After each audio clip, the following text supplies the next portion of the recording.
From the far reaches of the Milky Way galaxy, it's Retro Nerd Girl with a film review for you. Today, I'll be reviewing the movie Terminator, released in 1984, starring Arnold Schwarzenegger, Linda Hamilton, and Michael Biehn. Directed by James Cameron. The synopsis is, an indestructible cyborg from 2029, the T-800, time travels to 1984 to terminate Sarah Connor, the mother of John Connor, the leader of the human resistance against the rise of the machines. The story. The Terminator was written by James Cameron and Gail Ann Hurd, who at the time were husband and wife, with additional dialogue by William Wisher Jr. Many people think that this was James Cameron's directorial debut after working behind the scenes for many years with Roger Corman on his films as an artist and behind the scenes in productions. However, this was his third directorial film. The first was a sci-fi short, Xenogenesis, released in 1978. If you ever get a chance to watch it, it's amazing.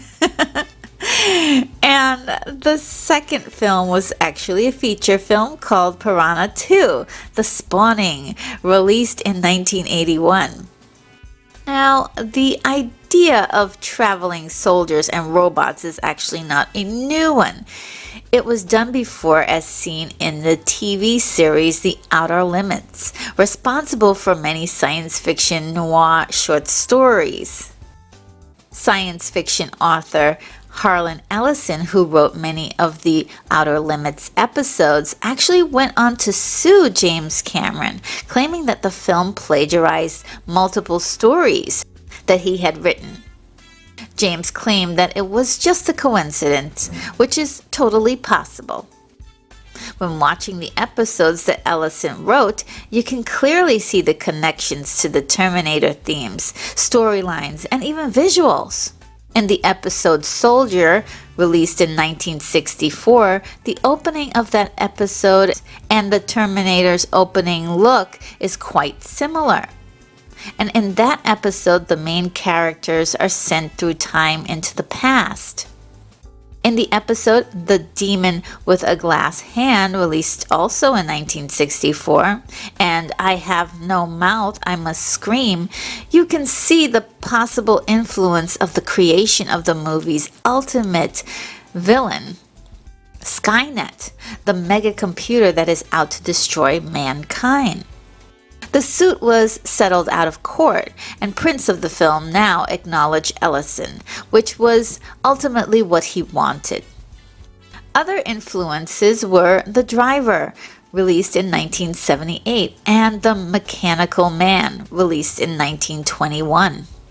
And those influences are great, but what was done creatively in the Terminator movie was nothing short of genius, tying in all those ideas with James Cameron's initial concept that he came up while he was in a hotel sick in Rome. He was having a nightmare, and it was a vision of a metal endoskeleton emerging from flames. It's a terrifying visual, it's unique, and it became the brand image of the film and its many franchises. He said that the script was written from there and trying to figure out how the Terminator would come to this visual. Because the endoskeleton would have to be futuristic, setting the film in the future would be too expensive. The solution was time travel. So to tell you the truth, time travel movies are tricky to me because if they're not done right, you'd either get the best movies or the worst movies, littered with tons of inconsistencies and burning questions that lead to dead ends. It turns out that this movie handles time travel well by not getting too detailed into it. And it's just there, but it's not going to give you a headache trying to figure things out. There's a lot of exposition in the film concerning the timeline, and I love that because it occurs in the film naturally. Sometimes it happens right in the middle of action, not wasting any time at all, and then during a period of quiet time to give the audience and the characters enough time to absorb all that we have learned. It's quite beautifully crafted, in my opinion. The line, "I'll be back," was the number 37 out of 100 movie quotes recognized by the American Film Institute and listed as number 95 from the 100 Greatest Movie Lines by Premiere Magazine in 2007. Now the pacing. At an hour and 47 minutes, the pacing is nearly perfect to me. It moves quickly, but it allows for a few moments for you to catch your breath and learn more about the characters and what they're fighting for. Now the challenge. The main challenge in the film is the computer system called Skynet. It sounds like it could have been some kind of human monitoring system, but it's not. The sole purpose of Skynet is to destroy the human race because it sees it as a threat. It's so much more superior than humans, so why would it be afraid? Who knows? But what will Skynet do once humanity is destroyed? Again, who knows? It's just out for humans in this story. That's it. So to be quite honest, Skynet is the coolest sounding point in the story on the surface, but it's just about tolerable for me in this film.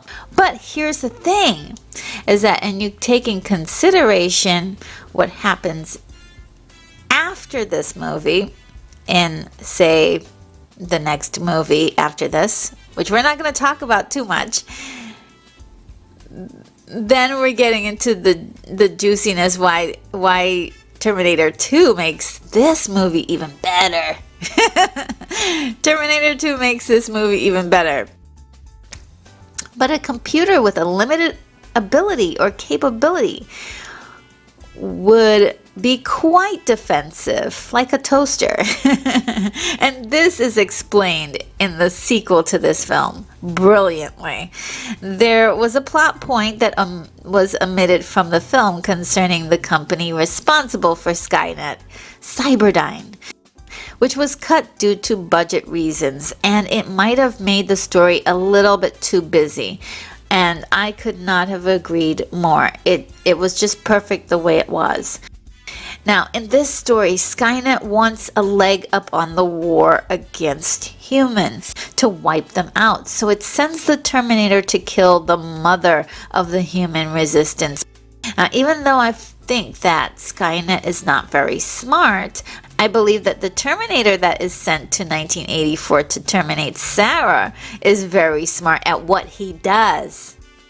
The Terminator is logically gritty and realistic as a character, and that's what makes him extremely terrifying. He moves realistically in an unrelenting pursuit, using logic and ingenuity.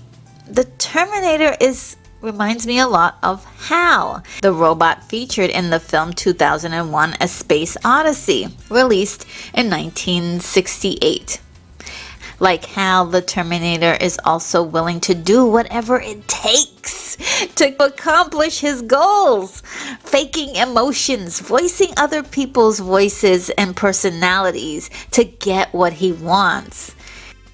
It's something I had never seen in another film before this, and it was definitely like, whoa! I didn't know that was possible, but yes, it totally makes sense that he could do that. When Sarah calls her mom, but he doesn't use his own voice, he uses the finesse and plays upon Sarah's emotions towards her mother to get what he wants. It's beautifully done.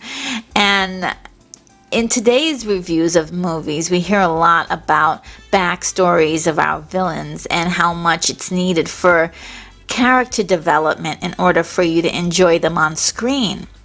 But I feel like this character, the Terminator, is like one example that you don't need a backstory. Like, the Terminator has no backstory, right? And yet he has such a terrifying presence, dripping with logical menace, and he's an icon among villains of all time.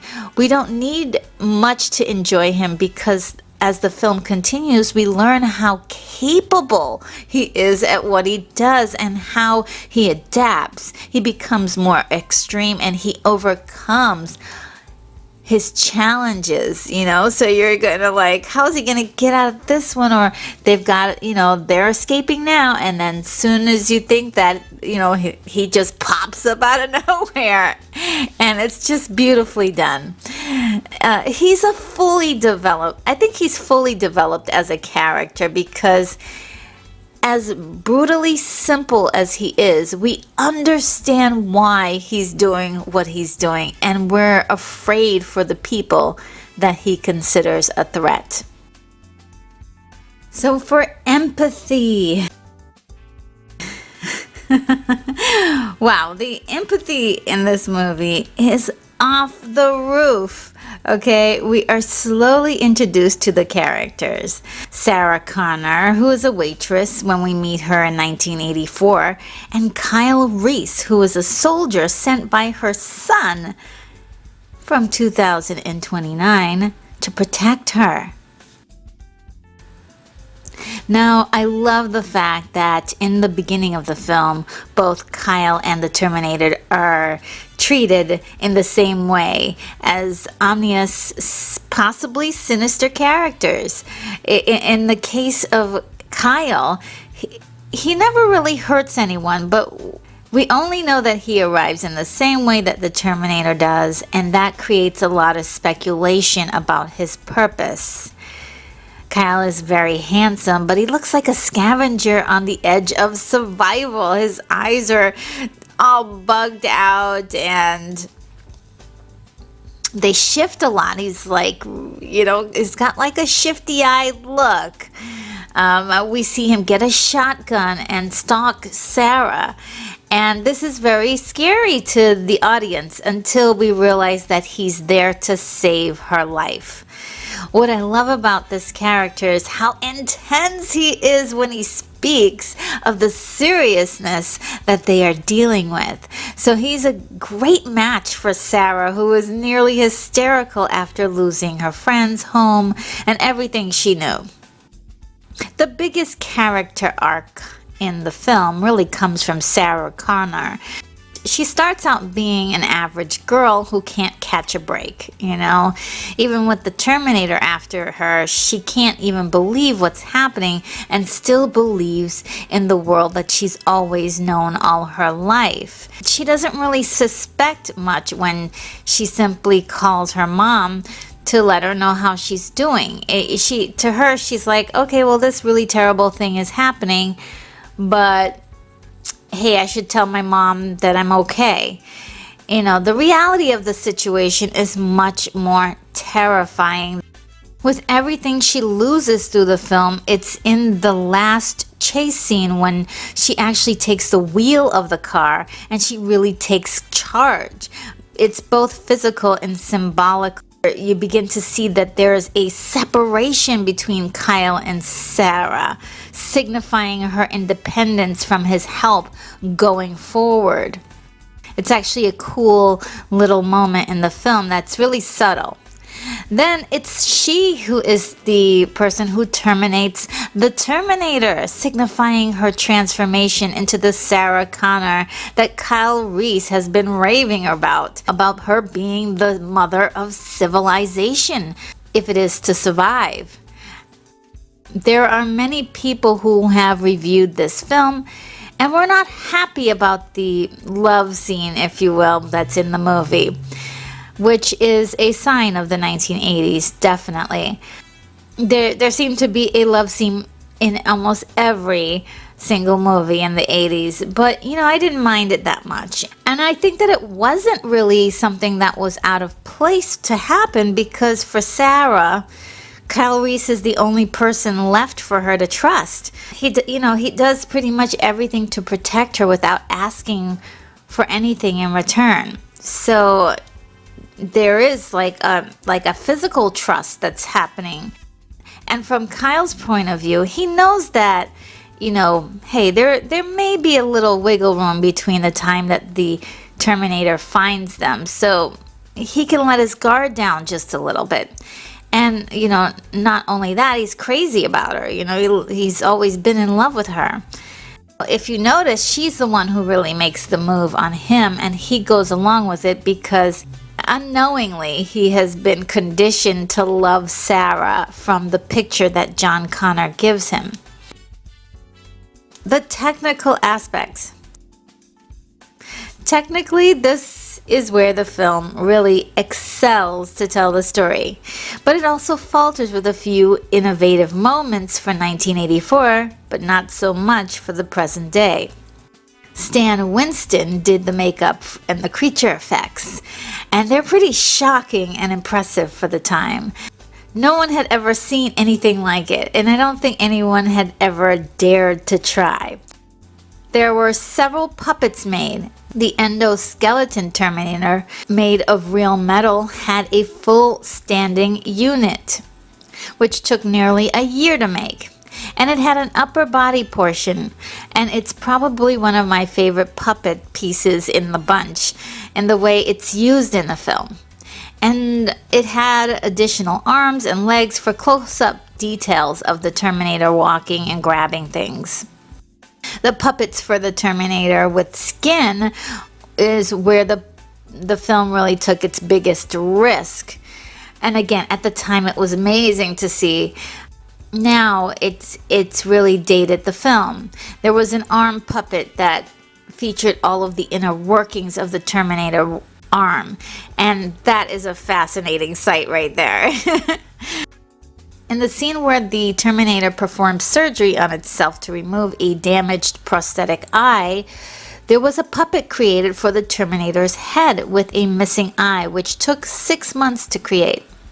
The detail on the puppet is astounding and fascinating, but it does have a very jerky movement to it. The movement doesn't match the live action performance, and I've always wondered why it wasn't cut around or simply just shown for a few seconds. The camera really holds on to the puppet for a while, and it showed much of the Terminator's mechanics on purpose to help tell the story, and I do admire that. It was a big risk. It was a big risk, and as with any risk, it sometimes doesn't always work as planned. In 1984, I can tell you that it was pretty amazing to see this effect. But now, as new, more realistic technologies have developed, it seems very rudimentary now. So, for the upcomers that are looking at this old movie, it'll probably seem kind of corny. But to us people who saw it for the first time in 1984, it was the bomb. And I'll never forget that feeling, because it's great to see a movie innovate new special effects that you've never seen before. So we have this movie to thank for the great work that we see today. Now, around that particular shot, they were vastly creative in the means of trying to sell the shot, because the hands that performed the surgery are actually Arnold Schwarzenegger's, and I believe there was another person who assisted with another hand. Many people think that the close-up of the robotic eye is a close-up of the skin puppet of the Terminator, but it isn't. An oversized version of the eye area was made using a camera lens as the eye's iris, and I thought that was pretty amazing how they shot that all together. The studio Fantasy 2 did the miniature effects, and they knocked it out the ballpark, okay? All of the scenes in the future world was a mixture of the miniatures and live action, and they were shot seamlessly. What a lot of people don't know is that the semi-truck that was blown up was actually a miniature, and it was so very realistic, and the chroma key work that was done to put Sarah in front of that explosion was excellently done. The most iconic vision in the film is the metal endoskeleton emerging from the flames as a brand new image in 1984 that sent shivers up the spines of most people who watched the film at the time.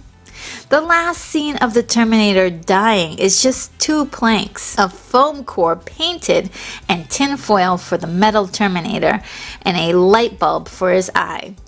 The smoke flowing out of the Terminator when it's finally crushed in the hydraulic press is actually cigarette smoke.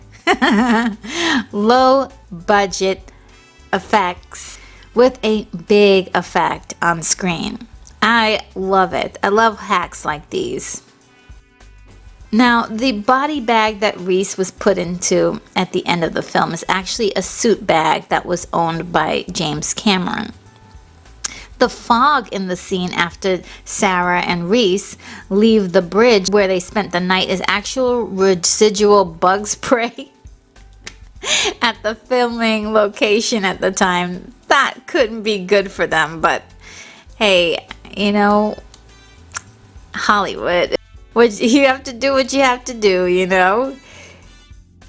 The music for this film is so iconic, used and reused in several other sequels and synonymous with the Terminator himself. It was very metallic, highly charged, electric, and almost throbbing like a heartbeat. Brad Friedel said that he basically wrote the score live while watching the film, and the classic metal clanking sound was made by hitting a microphone with a cast iron skillet. Alright, performances. Well, a happy accident of this film, which adds a deeper significance to the story, is that originally the Terminator would have been played by an average-looking guy, and the part of Kyle Reese would have been played by Arnold Schwarzenegger. However, when the decision was made to switch the roles, it really enhanced the intimidation of the Terminator, in my opinion, as a physically superior killing machine, creating more fear, playing upon the David and Goliath trope. It really ramped up the tension to incredible heights for the audience, making it feel as if our protagonists were in terrible danger. I just loved it. And to think that's an accident. It's a complete accident. Now, one of the actors that was considered for the part of the Terminator in the early stages was Lance Henriksen, who would have been excellent as the Terminator, I'm sure. He definitely has the intensity to play that kind of a character very well. I'm actually quite a big fan of his. I think Arnold Schwarzenegger's performance was incredible, and it really amped up the physical intimidation, as I said before. And his body had the control that was needed to really depict that robotic behavior that is so classic to the T-800, right? And even other iterations of the Terminator kind of have that same, they follow the same body movement. And I feel like even his Austrian accent, you know, and the deeper octaves of his voice really lent to the performance in a very unique way. Excited by the opportunity to play this role with impact, prior to filming, Arnold Schwarzenegger spent weeks learning how to assemble, dismantle, reload, and fire every weapon used in the film, blindfolded. I mean, that's intense dedication, and you can see this on screen. The results added to the eeriness of his performance, giving it just the right amount of impact of terror. In addition, he practiced using different firearms without blinking and not looking at them when loading or cocking, okay? So then he also practiced being ambidextrous with the weapons as well. His performance got the highest compliment for handling guns in a film by Soldier of Fortune magazine. Besides the dedication of hours and hours in makeup, special effects, and stunts, he was so valuable to the production that when he had to leave to film Conan the Destroyer, the sequel to Conan the Barbarian released in 1982, they were prepared to wait rather than to recast him. Now, before the production began, unfortunately, Linda Hamilton broke her ankle. Ouch! Wow! So the whole time she had a broken ankle throughout the entire film. It's just incredible. Most of her action scenes were shot at the end of production, and her ankle really had to be tightly wrapped for the running that she had to do in the film. Remember, she has to run in this film.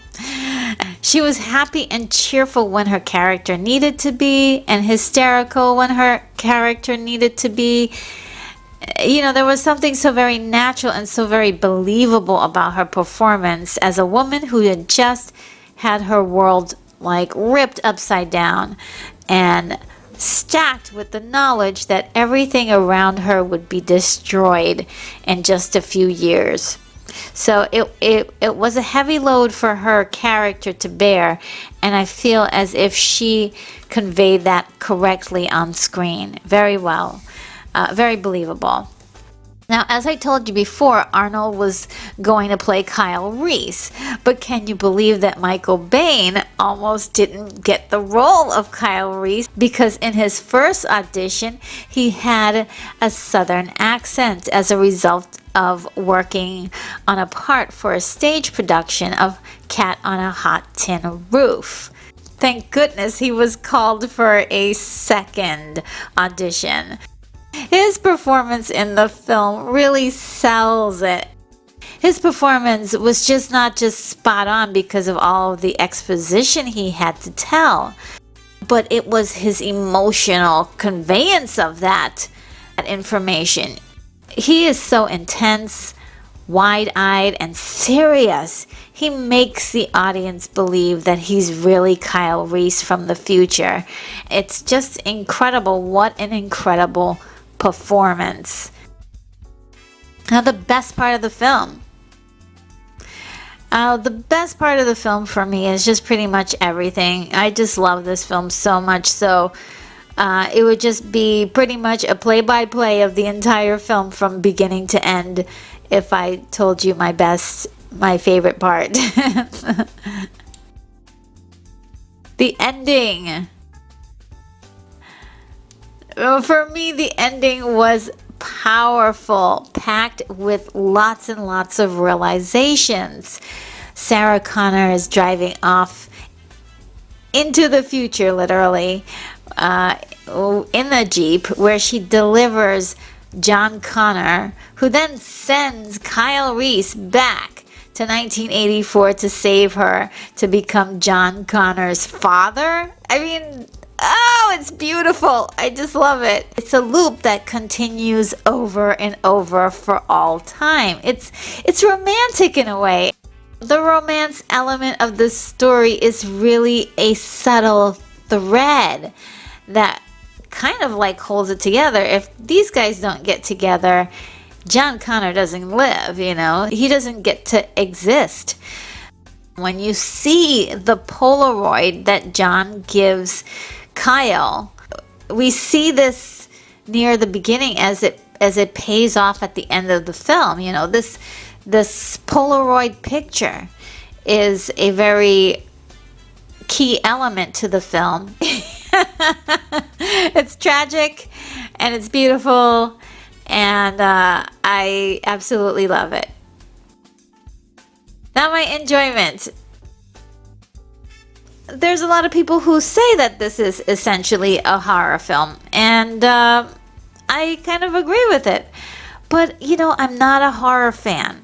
I just am not. Even though I do love a lot of horror movies, they have to be a certain kind of horror movies. They're not just slash 'em up movies. It has to be a lot deeper than that. And that's what I love about this film. I mean, every horrible thing that the Terminator does in this film is helping to define his character and tell the story simultaneously.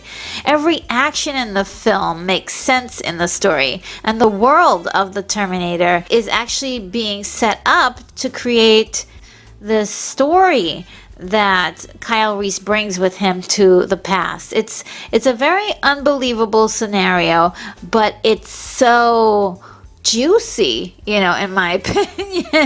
It's like one of the few times that, like I said, that I think that time travel was treated kind of well done, because there's more of a purpose to it, much deeper, and it just has so many colors without going too deep into every detail about the future, where you can run into a whole lot of murky problems. So there we go.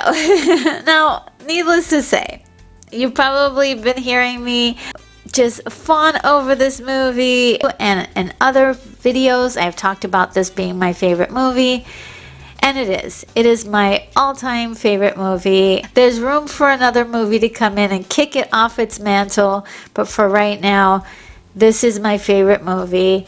It's so strange to say it out loud. I've been saying it out loud for many years now. But again, so far, this is definitely a movie that I consider nearly perfect.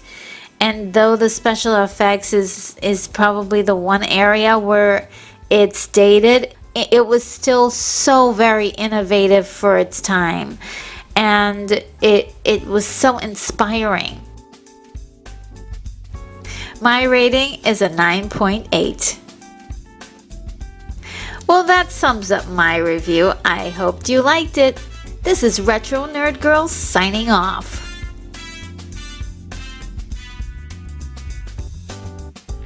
Take care, movie lovers. I'm off to my next review.